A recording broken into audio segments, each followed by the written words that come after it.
You wanted the best.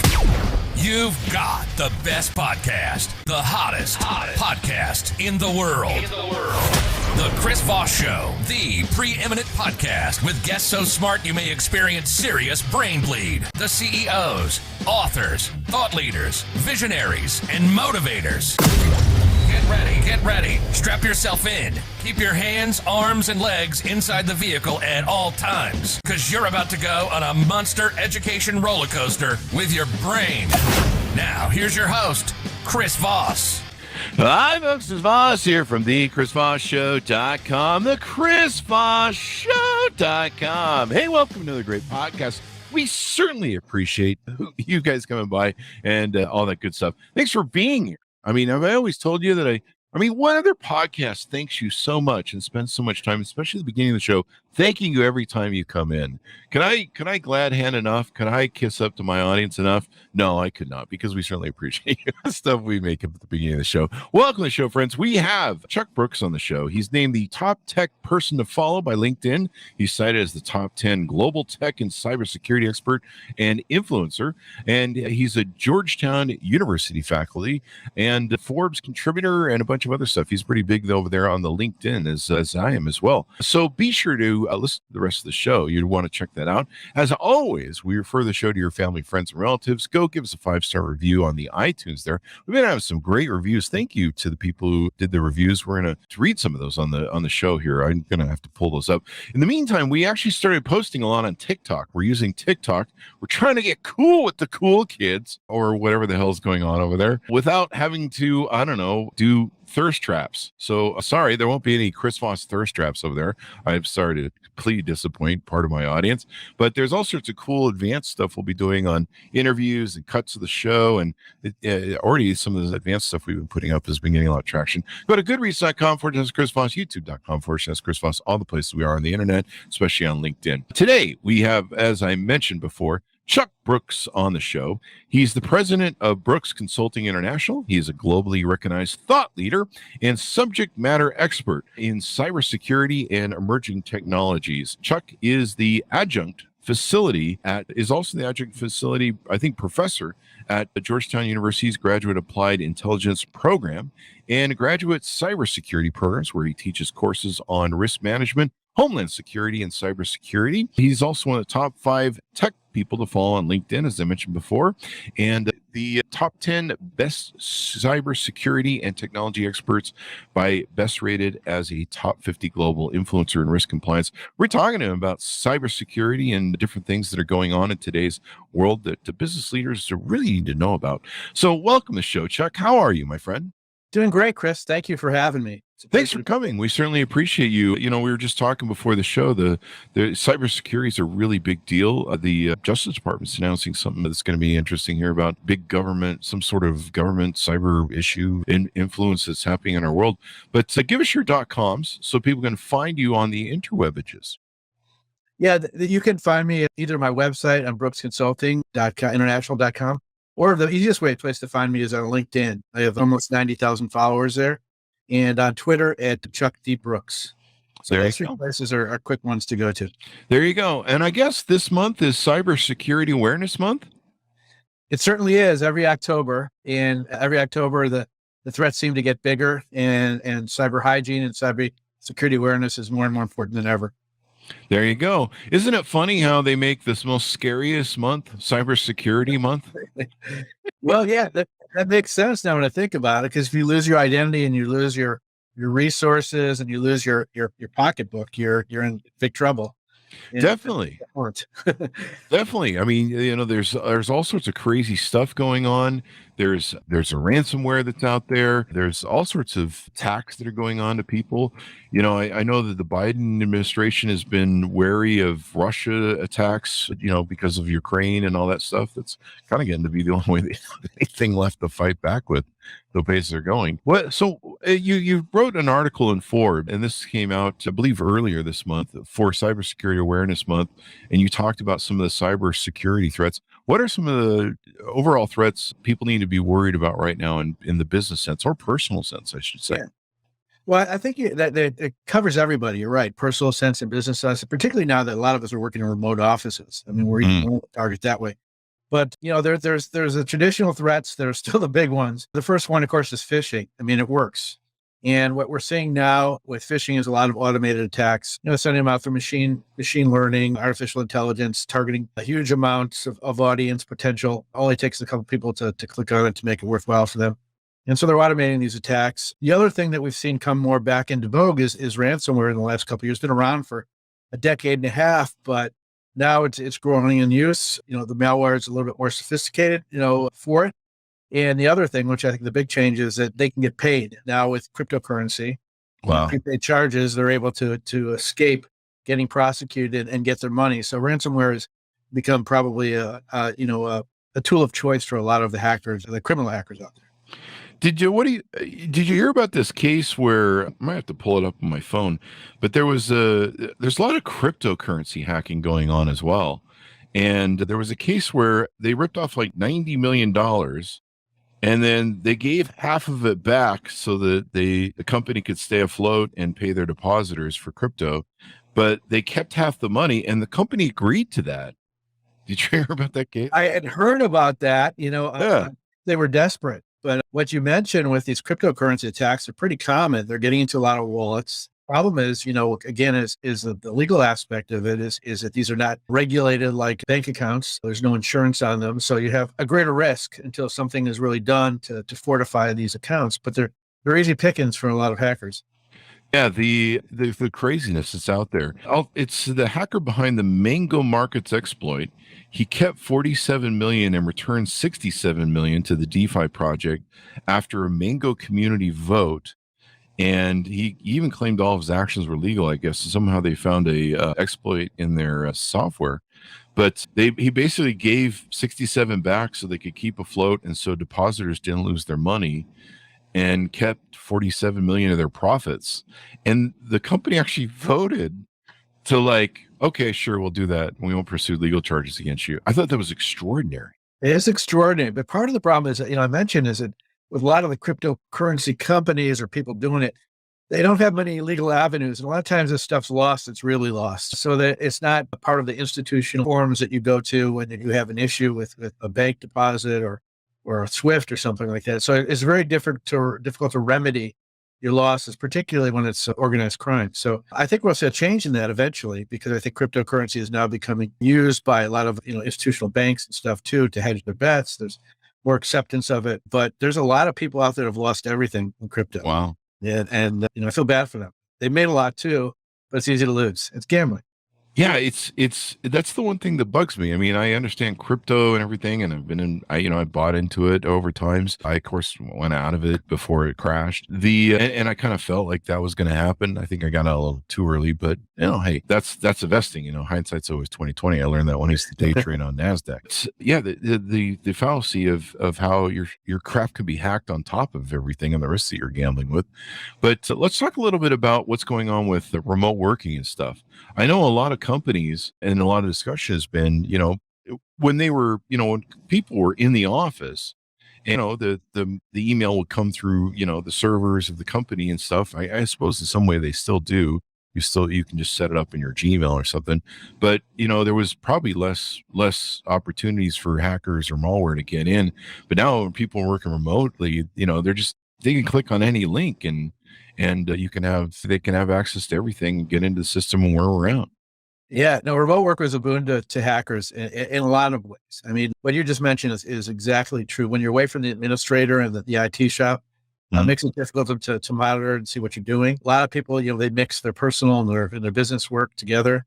It commingles, it gets cross-pollinated, and the next thing you know, it's expanding all over the place because of hackers finding, vulnerabilities. So it's a real problem. I mean, a lot of people working at home have not really fortified their workplace, with their router, encrypted it. People are taking advantage of it. I mean, it's logical. Instead of having one office, you get tens of thousands of offices out there. And, it just makes more of a attack surface for hackers. The funny thing about most people, I found this out, my nephew was having issues with his father not wanting to pay up for some internet. So, I said, look, let me help you out. Let's see if we can log into your dad's home internet. And because he probably hasn't changed the admin password. And sure enough, he hadn't. And I created a DMZ so that he could bypass the firewall and gaming. I wasn't doing anything bad or illegal or anything. I just basically made it so you could have a DMZ, and surprised. I'm like, you didn't change the admin password on your home router? And man, if you're not doing that, especially like you say, if your business employees or if your employees are doing that at home, they're like wide the hell open, That's a counter threat. I mean, you hit on another big, IoT, Internet of Things devices, there's going to be 4 internet devices for every person on the planet in the next 2 years. So you're going to have a lot of vulnerabilities, particularly when you don't change those follow-up passwords, which most people do not do. and hackers are very aware that they don't change them. So they're really looking, if you look at it, they're the way they think, they're looking for any avenue into your network. Oh yeah. And that's the easiest way. If you don't do that, right in. So what are some other things is a sieve? Hi, folks. Chris Voss here with a little station break. Hope you're enjoying the show so far. We'll resume here in a second. I'd like to invite you to come to my coaching, speaking, and training courses website. You can also see our new podcast over there at chrisvossleadershipinstitute.com. Over there, you can find all the different stuff that we do for speaking engagements if you'd like to hire me, training courses that we offer, and coaching for leadership, management, entrepreneurism, podcasting, corporate stuff. With over 35 years of experience in business and running companies as CEO, I think I can offer a wonderful breadth of information and knowledge to you, or anyone that you want to invite me to for your company. Thanks for tuning in. We certainly appreciate you listening to the show, and be sure to check out chrisvossleadershipinstitute.com. Now back to the show. So I guess you consult on this. You help companies sit down. What are some of the best ways that companies can, reach out to you, get more information, or figure out, assess their vulnerabilities and assess what they should do, and should they just trust that everything's fine because they hired a couple IT guys, or half the time people hire, they're like, well, I hired my nephew. He says he's been at IT. He's 13, so he probably knows what he's doing. Well, there's a problem with qualified cybersecurity people anyway. Hard to get them and keep them. So there's a reality out there, which I tell companies that, you really got to be responsible for your own well-being. And that starts with cybersecurity risk management. It starts with risk management in general, knowing where your risks are in a business. But there's plenty of resources out there from NIST, from MITRE, from others to use industry-specific risk management processes to at least set up a strategy for your company of what data you want to protect, what do you need to do best, what do you want to keep separate, segmented from the public if you get hacked. Assume you're going to get hacked. Do you have an incident response plan? Do you have cybersecurity hygiene teaching to your employees? All those stuff can be done with just a general knowledge. And often go into companies and do that and say, here, we'll set this up. Then you want to do pen testing when you got a little more secure. The resources to do, there's also managed security groups that do a great job depending what you want to protect. If you're in a brick and mortar business and you really need some sort of expertise for your payments, for other things, there's other places to go there too. But I think in this world, the first step is imperative is risk. And, you have to know what your risk is, what you're spending, what you could get, what losses you could incur, and particularly what data is there. But I think most businesses don't even know it's their network. So I think a first step would say, okay, who's connected to your network and who has administrative privileges? Yeah, it's pretty wild. And then what about ransomware? Ransomware is really out of control. Like I said, I think the administration is still expecting Russian attacks. And of course, there's North Korea that's really big now, China that's into it. I'm really interested to see who this state media is, the Justice Department's going to announce today, is doing some sort of illegal foreign government hacking or something.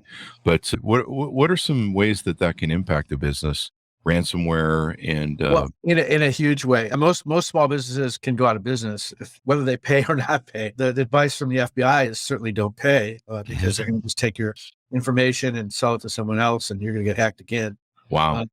So really, it's preventive is the best advice I give to businesses. Make sure you have backups. Make sure you have your data encrypted if possible. There's a lot of good encryption programs you can buy that are almost military grade. And do that. But, ransomware, you mentioned from a lot of the foreign countries, you're not going to get it back. North Korea is funding a lot of their activities through this ransomware. And, as you mentioned earlier, we're in shields up right now with because where there's a threat of Russian attacks on businesses. They've already tested our critical infrastructure with Colonial Pipeline and SolarWinds. And there's plenty of experts out there that think that they're already in our networks and systems and can just turn it on in a second. So I think shields up's a really good advice. Make sure you prepare, at least get ready. Don't know if anything will happen because it's a two-way street. If they do it, we can do it back to them. But, it's certainly a real threat. Now with the Chinese, it's a little bit different. They've been stealing mostly IP, which is very valuable and also costly to our security. So a lot of the hypersonic missile information from the U.S., all kinds of from stuff from DoD, and they go into Silicon Valley and they go to universities and they tend to go after some of the early IP too. So that's worrisome. Because IP is definitely a value in its future, and we're now in an industrial digital revolution, where I think that, this kind of technology is really the future of the well-being of our country. You wrote in the article about 40% of ethical hackers surveyed by SANS said they can break into most environments they test, if not at all. And 60% said they need 5 hours or less to break into a corporate environment once they identify a weakness. Yeah. It's incredible. Those are the good guys. Those are the good guys. Yeah. So the unethical hackers, it's good that they're out there, but there are a lot more unethical hackers out there. So it's a numbers game too. And then you're also talking what we just mentioned, state-sponsored unethical hackers, organized criminal hackers. There's a lot of gangs that are pretty sophisticated.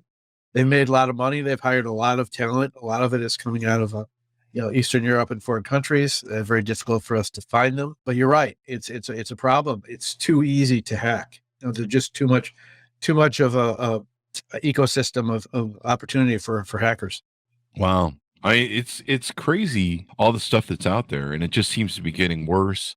And what percentage of companies were you say are lax on their security measures? Well, if you're looking overall, I would say over 80%. There's certainly obviously a lot of industries that have done pretty well with finance, casinos particularly. They're the forerunners of some of the innovative capabilities for cybersecurity. But most companies, which are the bulk of them are small and medium businesses out there, don't have a clue. They don't really understand the threats. They think, oh, it's not going to be me, but it is going to be them. And two areas particular have been really targeted by hackers. One is healthcare, because they spent most of their money in buying medical technologies and working for patient stuff, not for security. Mm-hmm. And say within education, because they have a lot of networks, a lot of people using it, easy access, a lot of vital data there. So those two industries have been very, very heavily hacked for ransomware and other things. But so it's understandable that there are a lot of people that don't understand what the implications of cybersecurity is. But I think in the next few years, they better understand, because we're getting more and more digitally connected. In pretty much every business that used to be brick and mortar is also digital now. So they have to understand the importance. Definitely. I'm not sure what the exact term is for it, but is fake linking, like where I get an email, or I get a lot of texts nowadays too that have this, where they're like, hey, your Amazon account has some issues, your PayPal account has got some issues, different things like that. Amazon seems to be a real popular one as of late. Number one. Is it number one? Wow. Yeah. Okay. Yeah. And you click the link, and I'm sure when you click that link, you're hacked, or I don't know, whatever happens. I have a big thing where if I get a message that says that my Amazon account is a problem, I look at the link, and if there's ever a question, I tell this to my family too, don't use the link to log in. Just go to your web browser and type in your amzn.to and go through the portal. But, and then see if there's a message from them, which usually there's not. But the fake, the fake websites that they can have, I've seen some that where it looks like a PayPal website. It looks like your Bank of America website. I've gotten the Bank of America ones. There's the Zelle hack now. There's all sorts of crazy stuff. And so people just really need to pay attention to what they're clicking on. One thing I'm getting lately that just started, I have a YouTube. So everyone I think has a YouTube. I don't know. Maybe they do, or maybe they don't. But I've been getting this thing now where I'm getting a thing sent to my Google Drive, and it says it's a YouTube takedown notice for copyright violations. And normally you panic when you see those. Yeah. And I don't ever get them because I don't mess with them. Although I've gotten some hacker ones that try and steal your stuff, steal your money by saying that this is part of your, this is a stolen video, which I don't, but there's lots of people who steal our videos. But it's been sent to my Google Drive. and it's got a PDF attached. And my understanding is if I click that PDF, I'm probably going to have all sorts of problems. Don't do it. Yeah. No, I think you hit on another area. I mean, the sophistication of these hackers now have changed so immensely in the last decade. It used to be that these things, you have a bank account, in my will, someplace in Nigeria or wherever, some prints, misspellings. And now you're exactly right. The graphics are replicate the websites. They use social engineering to see what your interests are, where you shop, where you bank, who your friends are, so they can mimic your work. Mimic work. And you said Amazon is definitely a choice because everyone uses Amazon. So when you get something, but your advice is really good. And I repeat it. It's just don't click on the link, look at it, to go to the website, make sure if someone says something like that. And the copyright stuff, I mean, like I said, there's so much more sophistication out there. They're going after everybody, and text too, on your phone. It's just the wild, wild west out there. It's really difficult to not click. But so I had to get a reflex to do that because I get so much spam and so many threats every day, as everyone does, just because like I said, a lot of it's automated and easy to do.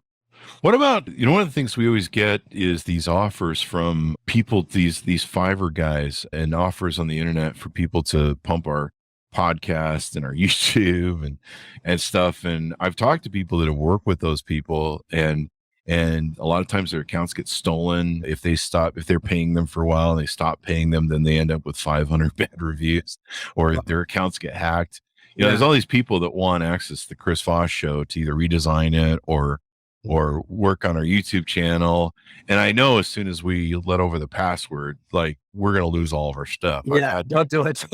that have had their whole channel disappears and goes to, in fact, we had our Instagram account we're trying to get back. We're sending a letter to the legal department of Instagram that we're pretty sure got hacked somehow by someone in China because it's changed to Chinese language last time we saw it. And we're pretty sure the hack came through a third-party app that had access to it, because it was on double double password, double verification. Yeah. And we're pretty sure we know who the third party was that they came through. So we're still trying to get that back. So yeah, it's crazy. Even like on LinkedIn, or, I'll have PR companies, they'll send me a PDF and I'm like, I can't click on that. You're going to have to send the data to me, because I can't trust anything. You can't risk it.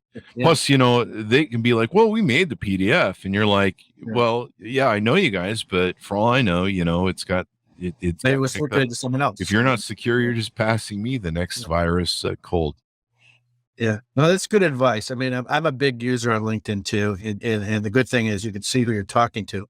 But you're right with the attachments. You still got to be careful because you don't know where they've been and if someone's inserted malware in it. They can do it in websites too. And I've experienced that actually in a business sense, where I've actually done research.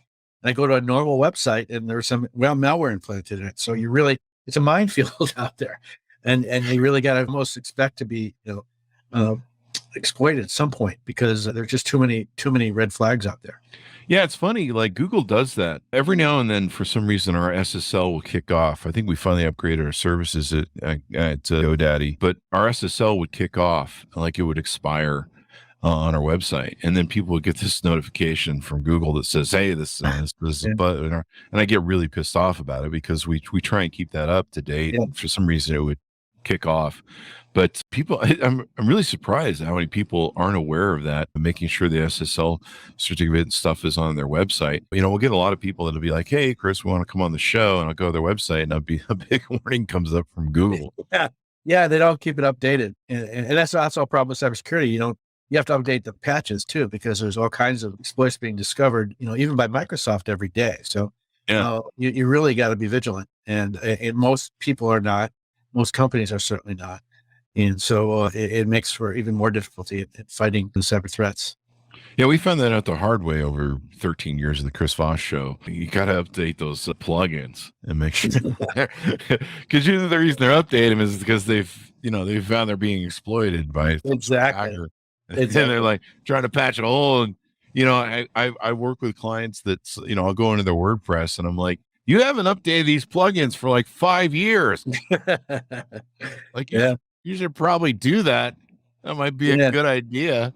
Yeah, WordPress is a favorite for hackers too. They get a lot of victims that way. It is. I mean, we've had a couple close calls where we had our site badly maligned about 7 or 8 years ago when we weren't as good at keeping up on stuff, and we pulled it back from the brink. But and every now and then some weird stuff will go on the website, and it's usually always through a plugin or some sort of third party application we haven't touched on that we should touch on when it comes to cybersecurity here. Yeah, I think one of the things that we sort of touched on it, which is the new emerging technologies. We're talking about machine learning, but now we're seeing the introduction of more levels of artificial intelligence that could go out, find vulnerabilities, as well as Oh wow, AI. and deep plant malware using biometrics where it could trigger on someone's face. You're seeing the 5G come into play, where the latency is now longer there, so they can do stuff instantly with a huge amount of data, or steal a huge amount of data, exfiltrate a huge amount of data. We're eventually going to see quantum computing too. Now the government's already put out requirements for quantum proof algorithms. We're doing business with DoD and DHS, but so that's not far down the line, and that'll revolutionize things, particularly the ability to analyze data in great amounts, which you have to worry about because Chinese have all of our OPM files and everything else. But so those elements are really important, I think, to understand that we're moving so quickly. I think with COVID-19, we moved faster into the digital world.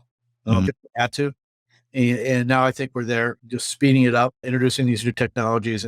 And also, I think that because the money is less now, or in basically the brick and mortar world where where a lot of the crime was, it's now going to the digital world for the same reason. They'll go where the money is. And hacking groups they're not, some guys sitting in their basement with the hoodie on anymore. They're people with backgrounds and training, usually by the armed forces of a country or wherever. Wow. And they know what they're doing. So it's going to be precarious for the next few years. Yeah, and a lot of times we don't even hear about a lot of ransomware. I've heard of hospitals that will pay and pay the ransom and just don't announce it and hide it for a while, and then eventually it comes out. You had written in the Forbes article that more than 80% of organizations have experienced a cloud-related security incident. 64% of businesses suspect they're targets of nation-state attacks. I'm reading the live here from the DOJ. Eric Garland here, probably in a few minutes, is going to launch a press conference today. They have this emergency one. Significant national security cases address malign influence schemes and alleged activity by a nation-state actor. FBI Director Christopher Wray is going to be there as well. National Security and Justice Department people. So this is a big deal. It sounds like it's getting even bigger. So this should be interesting to see what they come out with today. It'll be interesting to see. There's always a talk about sort of the influencing aspect of. I look more at the criminal aspect of hacking. I think that very few of us, because we're bombarded by so much stuff right now and so much information, I don't think we're going to fall for Chinese or Russian propaganda very often, particularly with Russia right now and Ukraine getting all that bad publicity. So I think the real elements here are what the Chinese are doing, is really stealing IP and getting to us. And also what the Russians were doing earlier and still may be doing with the capability is putting our critical infrastructure at risk. That's the number one fear I have. We have a grid that's antiquated, not very well protected. Can you imagine what happened if they were able to knock out the power? They've already tested water spots in other places and nuclear plants too, as well. Yeah, nuclear too. I mean, everything is just connected to either IT or OT or both, and critical infrastructure is just certainly an easy target. I was a friend of mine. He's got a Tesla, and it recently bricked itself because a firmware download failed. He was he was pulling out of his driveway to go for a drive, and it completely shut down and bricked on him. And so he sent it to the shop on Friday and didn't have it for the whole weekend, and came back that it was a bad firmware update. Oh, gosh. And I said to him this morning, I said, I'm going to go buy a 1965 Chevy, one of those ones they use in Cuba that seems to last forever. Yes. I think I'm done. I don't want my car to break. I've had a phone brick on me. I don't want my car to break on me. Yeah. I don't know about the future. I agree. I mean, now you have to be, everything has to be computer analyzed when you go to the car dealership. Yeah. You can't even change your oil anymore. It's just crazy. It's such a, more things can go wrong. I mean, some of those old cars, like the old Dodge Chargers, really, reliable engines. You're right. One thing was going to happen to them. You can take the engine apart, put it back together, but you You can't do anything now, touch anything now without messing up the car. Yeah, it's crazy. Now they're stealing the catalytic converters out underneath the cars or whatever. It's a big problem in Arlington, Virginia. Yeah, I'm just gonna get me one of those old timey. There's a thing in Nevada where I can get like what is it? It's a I don't know, a jalopy license or something. It basically certifies it's an old car, so it doesn't have to pass. Yeah, it doesn't get stuff. Yeah. I'm just gonna get that on a car. Fuck it. So I don't have to register it anymore and crap. That's what I'm thinking. I don't know, man. Maybe I'll go back. I mean, right. I think they're pushing for electric cars and have. I think it's a long way off. I just don't see the infrastructure in the U.S. for that. Everyone having charging stations. Plus, the cost of the cars is so. You're right. Let's go back to some of the old, big reliable cars that lasted 10 years. That 1 year. You know what? Screw it. I'm going to trade in my computer for an Etch-a-Sketch. Fuck it. Just going to do that. Yeah. Pretend like I'm on the internet. It'd probably be more intelligent than what's on. They won't get hacked. Yeah. I got to quit knocking TikTok. We're on it now, announcing stuff. So I should probably give it some love. Yeah. It's got a big viewing audience. So, I mean, there's, younger one. For sure. It's crazy. And they get pretty good views over there. It's kind of insane. So, I haven't had to dance around naked and make a thirst trap yet. Yeah. I'll threaten my audience. If you don't follow us on TikTok, I'll have to get naked and make thirst traps. So make sure you subscribe. Otherwise I might get desperate. More you want to touch on before we go out, Chuck? No, I just think just to the viewers out there, I think, really, it's not a joke, that we really are being threatened, and too much is, could hurt us digitally. So I think you need to be really vigilant and, do the basics, do the cyber hygiene, have strong passwords. True. Have encryption if you can. Don't overshare. Just be careful out there, because it's going to be I think it's going to get worse before it gets better. Yeah, I don't think it'll ever get better. Maybe I think once this Pandora's box has been opened. I remember when I was a kid watching. I wasn't a kid. I think I was in my mid ages, but I remember when they first started putting cement blocks across the front of the White House, and I think it was after the first attack on the Twin Towers, I think in 92, the first attack. And I was like, wow, man, our world's changing and it's never going back to where it was. And of course, things got worse from there. But yeah, it's just going to get more complex as we become more. AI is kind of an interesting thing. I have a lot of good friends who study and talk about AI, and it's crazy some of the stuff it can do. And if AI can start going out there, Skynet can hack me and send Terminators, well, then we're all in trouble.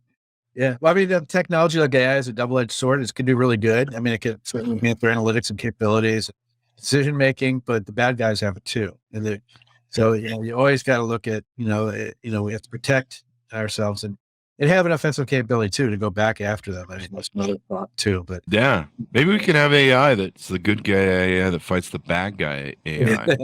And it will be that way someday. It's going to be eventually it'll turn on us. There was a post I made on LinkedIn where, and it's on TikTok too, where they've been doing this artwork where they've been asking AI systems to say, take Elton John and I don't know, put him in space or something, and the AI will search all the internet and put all this weird stuff on and make this really cool art. In fact, one of the art pieces passed for a real artist piece at a contest recently, and everyone's really upset about it. But so someone put into an AI system, they said, recreate pictures of salmon swimming in the river. And so it's all these strips of salmon meat showing them jumping in the river that the AI made. So AI is going to be kind of interesting. So, I mean, the AI, I think an MIT experiment where it created its own language. Oh yeah, a little frightening too. I mean, there are people like Elon Musk is one of the things that ultimately our undoing is going to be the smart sentient artificial intelligence. I think we're away from that. A while away from that, but it's certainly a threat. I mean, when you look at it, our dependence on networks, and if they take it over, what they could do and trigger, certainly when everything is connected robotically.